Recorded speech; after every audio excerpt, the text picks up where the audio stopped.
I want to talk to you about friendship, about betrayal, and about revenge. Because tonight I am going to tell you the story of how my best friend in the entire universe betrayed me. She humiliated me publicly. She exposed me in front of everybody that I knew, and basically kind of destroyed my life a little. And 10 years later, I decided to take revenge on her. And let me tell you, the hand of God was with me, because after that, the aftermath has been poetic. And I want to tell you the whole story. And I think it's not going to be a funny story necessarily, and it's not going to be a cute story. It's probably not going to paint me in the best of light for most people, but it's a raw and real story, and I feel like it deserves to be told. So that's my plan for tonight. If you come along, be prepared for a paradigm shift. And yeah, and this is one of the wildest stories that has ever happened to me. So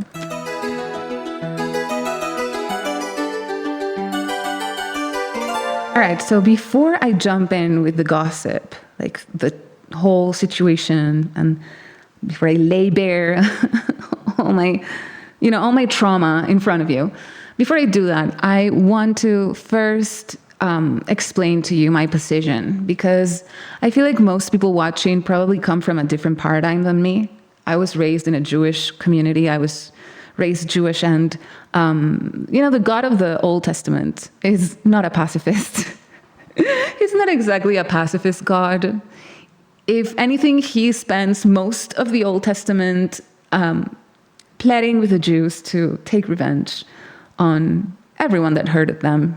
Just kill them all. Their women, their children, their cattle. Don't leave 2 stones one over the other. And you know what? I was born and raised in that mentality, and I feel like there's some truth and value in it that I don't think most people are presented with as they grow up. Like, I don't think most people see this framing of social interaction, and I feel like they're missing out on something important. Unless you're Italian. Because if you're Italian, you feel the same way as Jews do, and it's because Jews are just Italians with shitty food, and we're basically the same kind of people in every other respect. So if you're Italian, just continue to watch. If you're not Italian, then listen to this. So if you're a Christian, and if you come from a Western country, and especially if you come from like Northern Europe, if you're from the Scandinavia, you have been steeped in a soup of pacifism your entire life, and you have been told that being a pacifist is good and anything else is wrong. And it's very nice if you can be a pacifist. If you have the luxury of being a pacifist, that's wonderful, because you don't pick fights, other people don't pick fights with you, and you all can live happily, merrily together, and enjoy life without strife. But pacifism has a reason to be beyond simply merriment, right? If you imagine that you are a king and you have a kingdom to rule, and there's a bunch of peasants in your kingdom that are constantly getting into fights. They drank too much ale, and they're picking fights at the tavern, and you don't want to have to deal with this. So what do? Well, one form of containment is to teach your peasants the noble value of pacifism. And then you won't have to break fights all the time. They will just behave because they believe they're invested in this ideology of pacifism. But, pacifism, has its lights and it has its shadows, because in order to maintain a peaceful society, you need to be strong. You cannot be pacifist and weak at the same time. It's just not going to fare well for you, because pacifism has the problem of the 100th monkey. And the problem of the 100 monkey is you can have a society of monkeys and they're all living happily together and like sharing their bananas and everything is good. And the first monkey is a pacifist, and the second monkey is a pacifist, and the third monkey, and the fourth, and the fifth. Everybody is a pacifist until you reach monkey number 99. And monkey 99 is a pacifist, but his brother, monkey 100, is not. And now you have a very big problem, because the 99 monkeys that love to share their bananas never learned how to fight. And so monkey number 100 murders the other 99 monkeys and keeps their bananas. And that's the end of the monkey society. And this is truth of pacifism in every era of human history, but also in social interaction between two people. You cannot be a pacifist in the face of violence. When somebody commits violence, I know that people often will bring up the turn the other cheek speech from Christ. Like, if you punch me on one cheek, I'll just give you the other. But in reality, in the practical world, doing this is actually very, very, very, very, very, very toxic, very bad, because you're basically normalizing violence. You're saying, acting with evil intent towards me is allowed. I allow you to treat me with disrespect, to be evil towards me, and to destroy the things that I care about.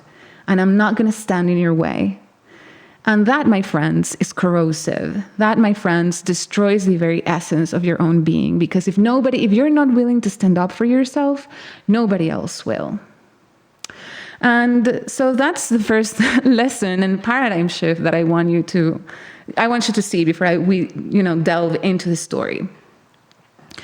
Also, when somebody acts with evil intent, they're not just causing you harm. They're causing harm to the entirety, like to the social fabric. They're eroding trust in your fellow man, and that is a very difficult thing to heal. So the evil goes beyond just interpersonal rife. It becomes a social problem if nobody pushes back, if nobody pushes back and evil is not met with a pushback force, then if there's no cost, if being evil and taking advantage of other people or destroying them for no reason has no cost, then other people realize that, I can do this too. I can be evil too, and it's not going to cost me anything at all. So revenge can be a moral imperative. Now that I've said this, let me tell you the story of what happened to me. This has impacted me in so many ways. I could no longer trust other people and form healthy bonds with others, because my faith in friendship was forever shattered after this happened to me. So I'm going to tell you the story, but please know that it's a story that still hurts me. It's not something that I am over necessarily. So bear with me as I tell it, and have a little patience, okay? So when I went to college, I met a girl, and her name was Luisa, and she went to the same college as me. And at first, I didn't really think much of her. I thought she was just a basic bitch, I put her in the basic bitch bin because she arrived late the first day. She interrupted the teacher as he was introducing himself, and I thought that was very embarrassing. And she came into the class wearing like a nose patch. She had like nose surgery, I guess, the week before or something. And so the image that I had of her was like this bimbo that was interrupting my class, and I just filed her away in like undesirables bin, kind of like the human equivalent of a pop-up window. Like you're browsing, a annoying pop-up window pops up, you just, same thing.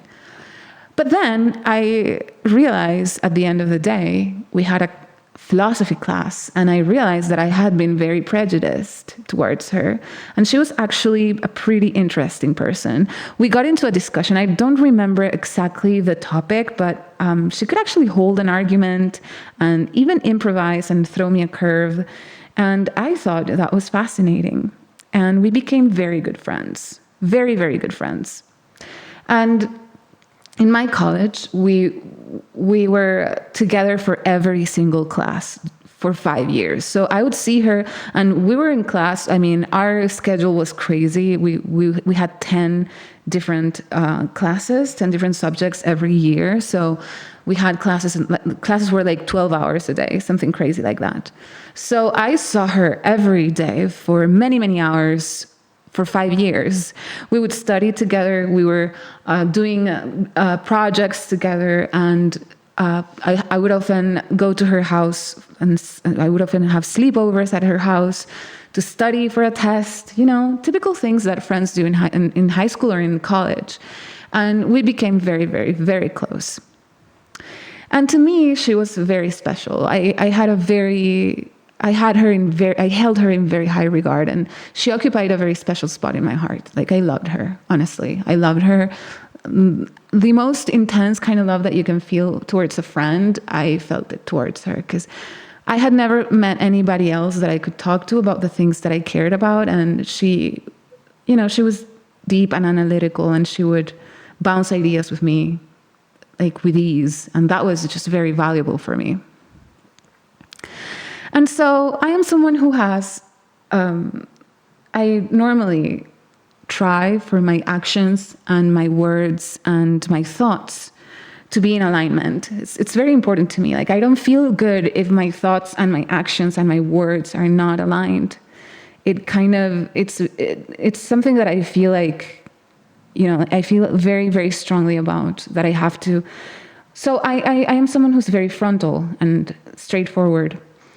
And so because I held her in such high regard, I would often go out of my way to do things for her. I gave her a priority that other things in my life didn't have. And I would constantly do things for her. Like, if she had to miss class because she was sick or whatever, I would take notes and then photocopy them and then bring them to her house and then explain what she missed, so that she wouldn't, so she could be up to date with all the subjects. Little things like that I would do for her all the time. But then I realized, little by little, that there was a definite and clear pattern of her showing me that she didn't care as much. So to give you an example, I didn't have a car. She had a car. And one day it was pouring, like it was raining so hard, and she had nothing to do that afternoon. And I asked her if she could please take me to the subway, because I didn't have an umbrella and I was going to get soaked, and I was in a hurry because I had to get to my job. And, she said, okay, I'll take you. But half the way towards the subway station, she made me get off her car and just walk the rest of the way, because there was too much traffic and she just wanted to get home. She was tired. So she left me maybe 10 minutes away walking from the subway station. And, I got home soaked, and I thought that was shitty. Like, I would have never done that to her. I wouldn't mind just being in my car 10 more minutes or 5 more minutes to just get her to the subway station safely, so she didn't have to get home wet. But I thought maybe it was carelessness on her part. Maybe she just didn't understand or notice, or was empathic enough to see it. But maybe in a situation where it really, really, truly did matter, she would be by my side like I was by hers. So things, life developed in a way that, we diverge, our paths diverge, because she stayed in my hometown and I left my hometown. And when I left my hometown, I started to have success. So I made myself a blog, a fashion blog, and it became very famous. I talked about beauty and about fashion, and somehow, I don't know why, it, hit off, and it became kind of like a very famous blog in Spain. And people started reading my blog a lot, and the word that my blog was famous in Spain reached my hometown, and people started to behave very strangely towards me. Like, they were all, trying to be closer to me, like success was something that could rub off by proximity. And she was one of the people that was treating me incredibly, incredibly well, like much better than before. And that was shocking to me. I didn't expect that, but okay. And at the height of the fame of my blog, an idea occurred to me. I thought that I could, because the theme of my blog went from being about beauty to being more personal, like more confessional, like these videos that I'm making. I would talk about myself and tell stories, and this only made my blog become much more popular. And so after my blog went from beauty to confessions, confessional nature, I an idea hit me. I had discovered the world of online webcamming. I had seen all these girls making incredible amounts of money and like having fun and doing crazy things. And I thought it was a world that nobody had seen, because this was 2013. So this was a very long time ago. There was no Twitch, no YouTube Live, no OnlyFans, obviously, like none of those things. And it was only them, those girls, streaming live and crazy things happening every night. So I thought that I could maybe start camming on the down low, like secretly, and then write my experiences and write a book about it and then sell it on my blog. That was my idea, of course. It was kind of a stupid idea, but I thought that I could be kind of like the Superman of porn or something.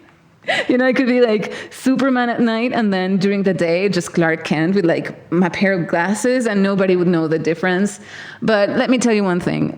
I was wrong. Like, everybody would have caught Clark Kent because they caught me. I mean, I was stupid enough to use the same picture that I had as a header on my blog. That's the one that I chose to use as my thumbnail for my webcam, which was really stupid in hindsight.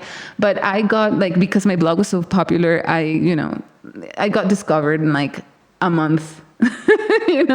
I started doing that, and I wanted to write my book, and I was like, okay, by month 11, I'll have the first 15 chapters down. No, on the second month, the truth was out, the cat was out of the bag, the beans were all spilled, and it was a very big commotion in Spain, obviously, because, this famous blogger, now we have videos of her like naked and saying things and doing things that we didn't expect. Whoa, this is wild, right? So pictures of me naked were flooding the internet, and everybody had an opinion on my anatomy. And it was, let me spare you the details, but it was very humiliating for me. The internet was very nasty to me. And I had, because my blog was famous in Spain and it wasn't famous in my hometown, and I didn't address any of this personally, I had the lingering sensation that maybe people back home hadn't really realized what was going on, because in order to see what was going on, you had to actually look up my name on Twitter. You had to manually search my name on Twitter to find all of these controversies, because I wasn't addressing it directly. So that was the only way that you could see it. If you weren't in Spain, then the probabilities that you were following any of the accounts harassing me was very, very, very, very low. So I thought, who knows? Maybe nobody back home knows anything like this happened. And so I continued my life, and I continued to live like nobody knew. But then I started seeing my friend Luisa shift. It was a sensible shift in her relationship with me. Because in private, we chatted every day, right? We sent private messages through Facebook, and we chatted every single day. And she was normal, like usual, publicly. But she was completely ignoring me in public. We used to comment on each other's pictures. We used to hit like on each other's photos or updates. And normally, if I left a comment on one of her pictures, she would reply, especially after my blog became famous. She was very, very, she was very insistent on replying to every single thing I said, because she wanted, I don't know, I guess, yeah. She was interested in my success or whatever. But then all of a sudden, she was the same person in private, but completely ignoring me in public. I posted things, she would never even acknowledge that I posted anything. She went from liking my every picture to liking nothing, from acknowledging my comments under her pictures to not replying and not even liking them. And I wasn't even talking. It was like I was a ghost or something. So I asked her, hey, are you mad at me? Is everything okay? What is going on? And she played off cool, nothing is going on. What are you talking about? What are you talking about? Well, I don't know. I feel like you're acting strange towards me. I don't know. I feel like something is wrong, but I can't can't put my finger on it. Is everything okay? Is everything really okay? Are you mad at me or something? No, not at all. It's all in your head. I promise. I super duper promise. Everything is perfect. Nothing is going on. Everything is perfect. Nothing is going on. And, I felt like something was amiss, but I couldn't really explain what it was. And I couldn't really get it out of her because, I felt like the more I talked to her about it, like the more stupid I looked. So I just let it go. And months went by, and that was the dynamic now. She would talk to me in private, like nothing was going on, and then completely dismiss me in public, not even acknowledge my existence in public. And I didn't understand. Until one day, about 2 months later, when a friend, someone that wasn't even that close to me, reached out to me to tell me, and she was very embarrassed to tell me this. Like, I know it took a lot of courage on her part because we weren't close and she wasn't feeling very great when she talked to me. I know it. But she reached out and she was like, hey, I'm sorry to tell you this, and I'm sorry if you already knew, but I have a feeling that maybe you don't know what is going on, but everybody is passing around pictures and videos of you and saying the meanest and the most humiliating comments about you. And I just wanted you to know what was going on. And she sent me links to Facebook groups where people were like being like so evil. Like I don't even have words, like so evil towards me. And many of the people in those groups were people I knew from college, people that I had talked to and had been friends with, and they were like posting all these horrible things. And this friend told me and she told me, I don't want to be more cruel than I have to. That's what she said. But I wanted you to know that the first person that I saw, like showing pictures and videos of you and telling everybody about this was your friend Luisa. And I don't know, my heart kind of completely sank into my chest. Like, it was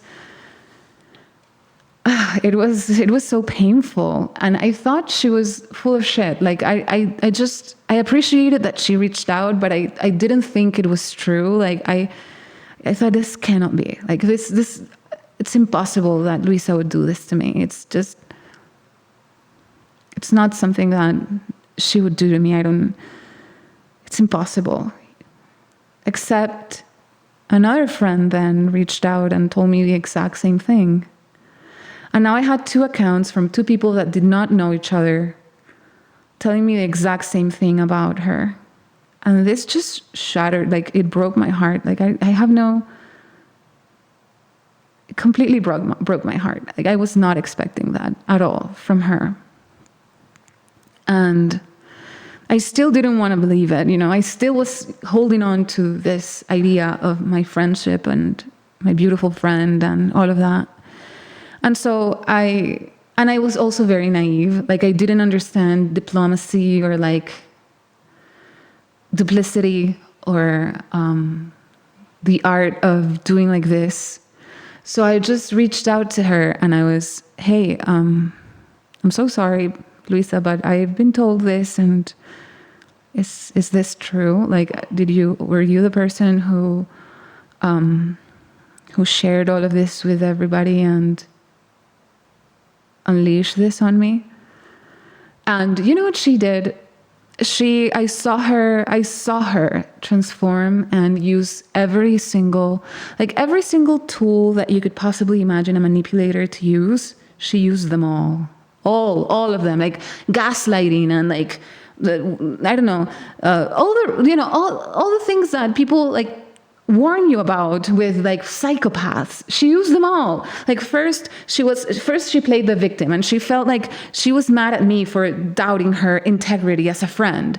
Then she told me like, how dare I ask her about this when her mother was sick with cancer? And this to me was like mind blowing. Like her mother had lung cancer and she had been in a very bad shape for a couple of years. And, I had been by her side the whole time. Like, I wasn't in my hometown, but I would call her on the phone and like stay with her and reassure her for hours on her mom's situation, And to me, the fact that she would exploit her mom's sickness to get out of this conversation, it was just incredible.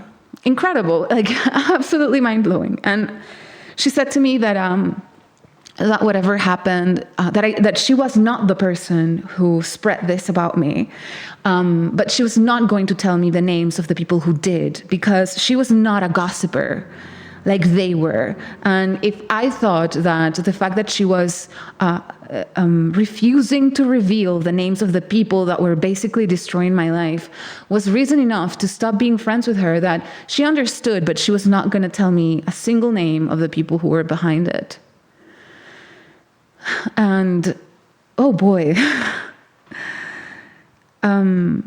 yeah, I was out of words, I was out of words, because that reply from her it convinced me that it was in fact her, the person who had done this to me. Because if it hadn't been her, like the answer, like the reply would have been so different. It would have been something like, why do you think it was me? I didn't, like, first of all, you would have acknowledged, like, I didn't even know that this was going on. Or if she did, she would have said, I was afraid or ashamed to tell you, and I love you, and I still love you, and I don't care that you do this, And it wasn't me, the person sending or spreading this, but I'll help you figure out who it was. That's the kind of stuff that you expect from a friend and someone who is innocent, someone who did not do it. What you definitely don't expect is someone dragging her mother's cancer into the equation. Like, it's crazy. It's completely crazy to me. And so to me, I realized that it had been her, and it's one of the most like painful, like genuinely painful thing that have ever happened to me.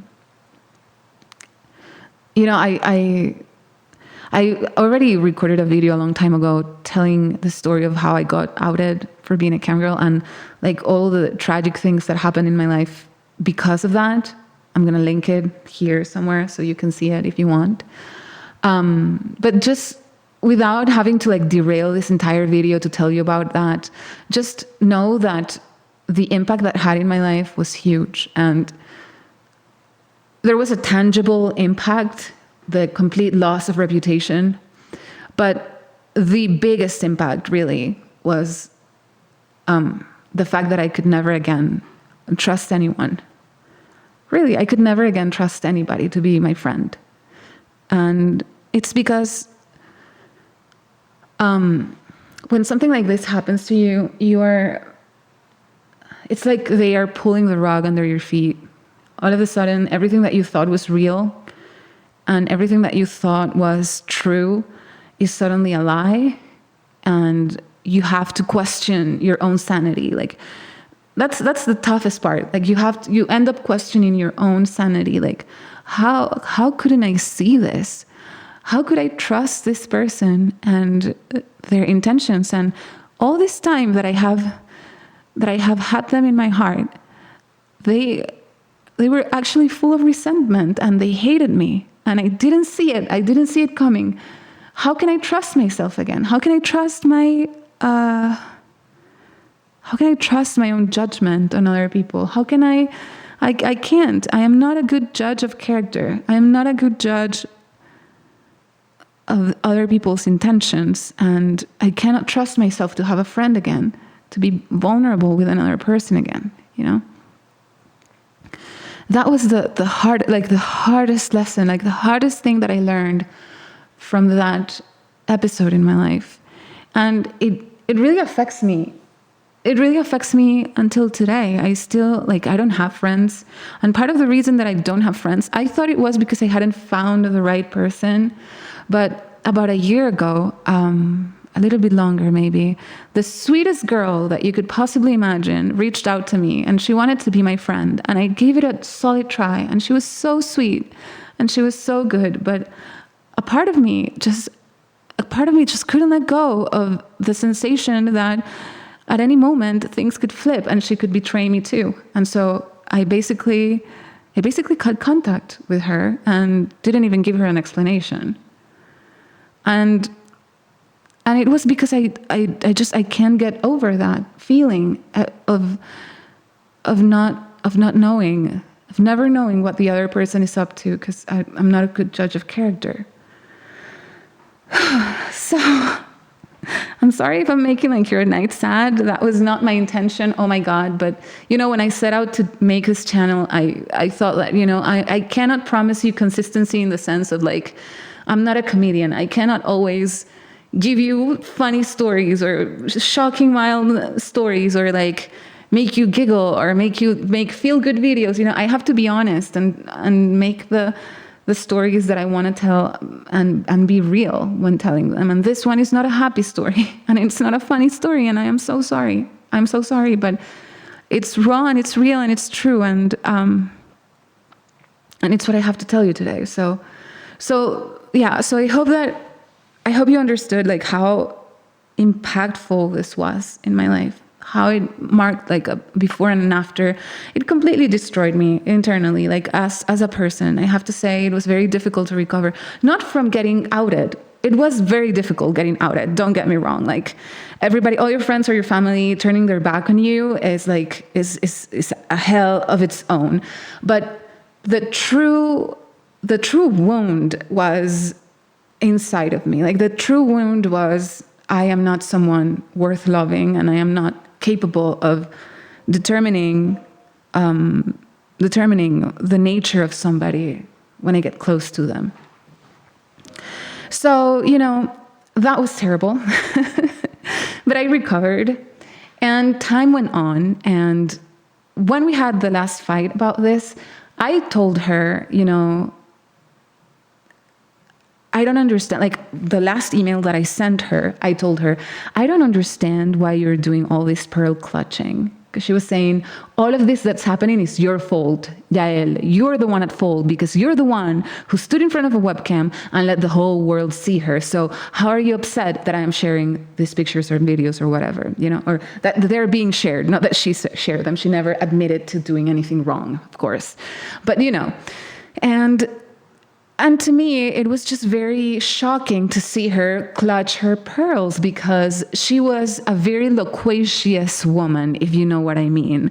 This was a crazy girl. Like, she was my friend. I loved her, and I thought she was hilarious, and I thought she was a lot of fun. And I would, she would come up with crazy plans, and I would go along just to see what she was going to do. And she was completely out of her mind. I'm telling you, she fucked a minor at a bar one night, and it at the public restroom, and we were in a group with like 20 people, and everybody realized that she was in there doing what she was doing, and nobody thought it was nobody thought that was normal. Okay, everybody knew who she was.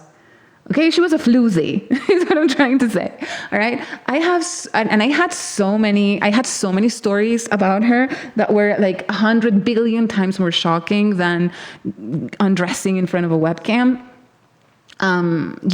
Like my videos paled in comparison to the stuff she had done that I was privy to. She lived inside a closet like a gay man. She lived inside a closet of her own perversions, and the closet was so deep, so dark, so full of shadows. And I knew I had been inside the stupid closet, and I had seen everything that she had in there. And I how do you betray someone who knows all of your secrets, you dumb whore?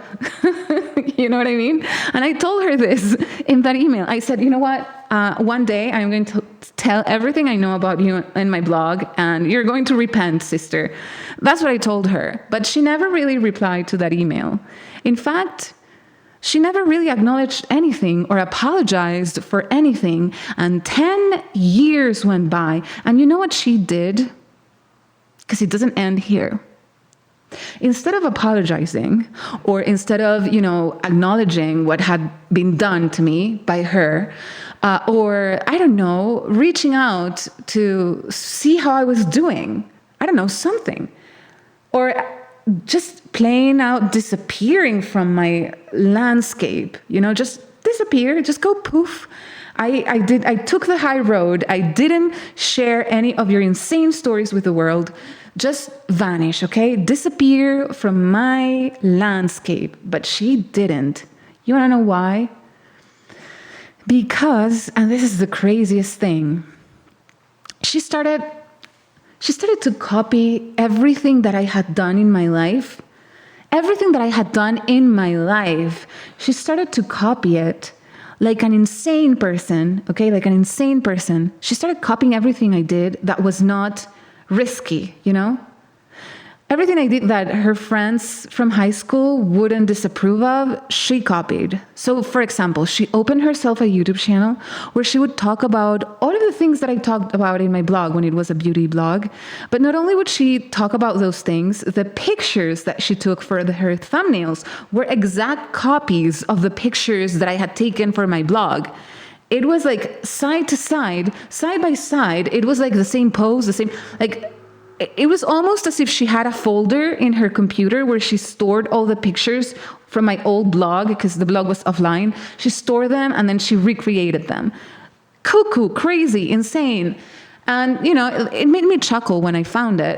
It made me chuckle because I no longer was writing about beauty. My blog was of a entirely different subject now. It was confessional, it was more deep, it was, you know, completely different. But then it wasn't enough with copying my beauty stuff. She opened herself a blog where she wrote about all the same things, like the same tone, the same confessional tone, the same type of content. She even lifted entire sentences from my blog and posted them to her blog, like she had written them. It was the craziest thing I had ever seen. Reading her blog was like reading a retarded version of myself in the past. Like, she was wearing a meat suit with my face on it, and she was like writing her blog while listening to All the Pretty Horses, you know? It rubs the lotion on the skin.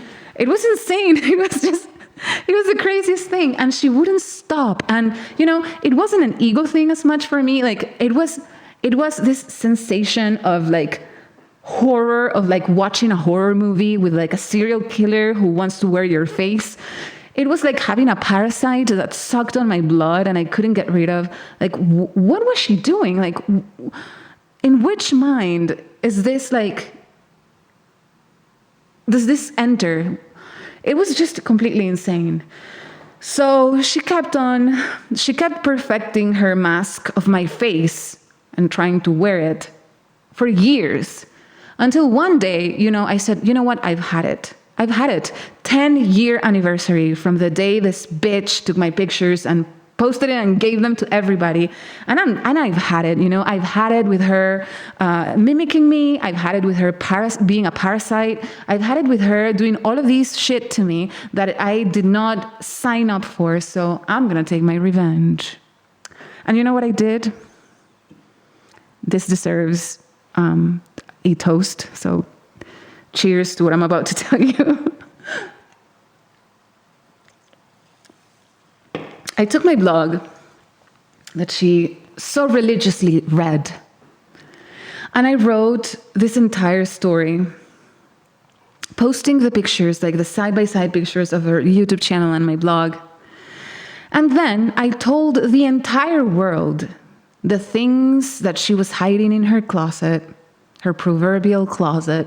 I told the entire world the stories of her depravity, because I felt like if she exposed me and humiliated me in front of everybody, and I gave her 10 years to, you know, recant and apologize or at least disappear, you know what?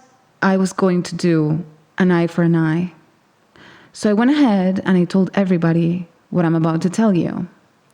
This woman, pearl-clutching about me stripping in front of a webcam, had spent a lot of time doing her one perversion, which was, in one word, incest. Okay? Incest.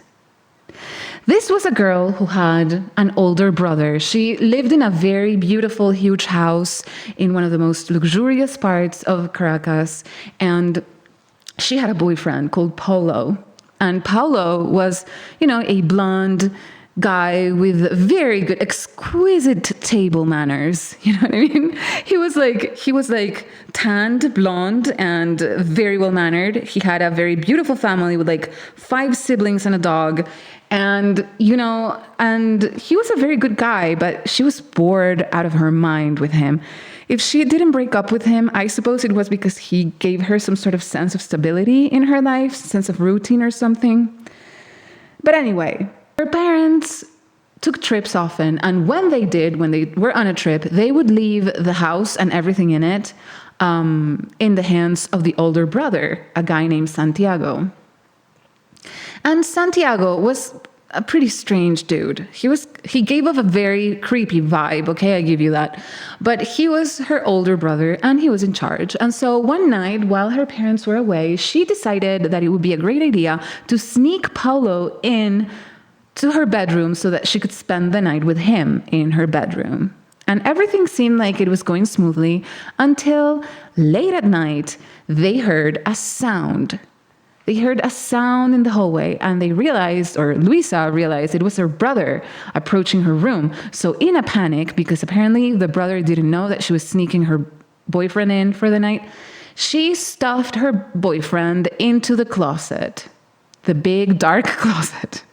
She stuffed him in the closet and closed the door like a fucking movie, like a cartoon, okay? Like a cartoon. Like the guy had probably like boxers with little red hearts on them, and she was like pushing him inside the closet and like throwing like his boxers in and like closing the door, and while her brother was like, Luisa. And here comes the insane part of the story. This was not the insane part. The insane part is this. The brother goes into the room and she was sitting at her desk and the desk was in front of the closet. And she tells me her brother comes into the room, unzips his fly, and lets his pecker out of his pants and tells her, suck it. Okay? She told me this, and I was like, what? I thought she was kidding. I had never heard a story like this before in my life. I was like bracing myself. I couldn't believe it. I was waiting for her to laugh, I thought this was a joke, but the laugh didn't come. Like she was telling me this in all seriousness, and I was like waiting for like the laugh track, and the laugh track wouldn't come, and she kept going and going. And honestly, I couldn't hear the ending of the story. Like I couldn't hear how she got Paulo out of the closet and her boyfriend or like brother, I don't even know, out of her room, because my mind was still processing the scene of the brother like demanding his blowjob. So anyway, the reason she was telling me this story, because there was a reason, obviously, you don't just humiliate yourself like this in front of a friend for no reason. The reason was she thought Paulo may have seen what happened, and she was terrified that he saw. And she wanted me to help her determine what the chances were that he had seen something, because the closet had like these little cracks. Like it had like wooden doors, and they had like cracks. You know what I mean? Like little bands of wood, and you could like kind of see through them. And so I volunteered to help her. Like whatever. I'll do anything for you, Luisa. You're my friend, of course. And so I got inside the closet and we closed the doors, and she reenacted the scene from the desk. And my job was to try and peek through like the little bands and see if I could see the pecker flying off the pants of the imaginary man standing in front of her. And to tell you the truth, it was perceptible. Like if Paulo had paid attention, like looked closely, he could have seen what was going on. But at the same time, I thought, you know what? He was probably afraid that he was going to be found out, and maybe he was more concerned with like not being seen than peeking out at what was going on. So I told her, like, I didn't want her to be in a panic. I didn't want her to be scared. So I told her that I thought he hadn't seen anything, and we just left it at that. But you see how, like, the pearl clutching was so fake? Like, this is someone who has had this type of relationship with her brother. Like, what are you shocked about, lady? Makes no sense. Because I realized after some time had gone by and I thought about this, that this does not sound like a first time event. You know, you don't just come up with such a groundbreaking idea of asking your sister to give you a blowjob, and then you just go into her room one night and like unzip your flyer and just like let it all hang. That's not a first approach. That is not a first approach. Like, I don't buy it. This had happened before, and this was just one more instance of her sucking her brother up. That's my opinion. Like, I'm completely convinced. Like, you can convince me otherwise. And so I told this story on my blog, and I explained how friendship is impossible among humans, and the only way that you can be friends with another person is if there's complete stasis and you're both there's no status differences between the two people, and there's no change, no fluctuation. That's the only way it could work. Yada, yada, yada, yada, right? So I posted this, and I was thinking that this woman was going to write to me. This woman was going to write to me and apologize for what happened and ask me to remove this post from my blog. She didn't. She didn't. What did she do after all of this, after my revenge was enacted? Well, what I saw visibly was first that she locked her own social media accounts. She, for a while, kind of unlisted, I guess, her YouTube channel. And and there was very little else going on. So I didn't really, I knew that she had seen it because otherwise she wouldn't have done all this, but that's about all that I could see. But the true impact of the story came much later, because after a while, she then unlocked her social media accounts again.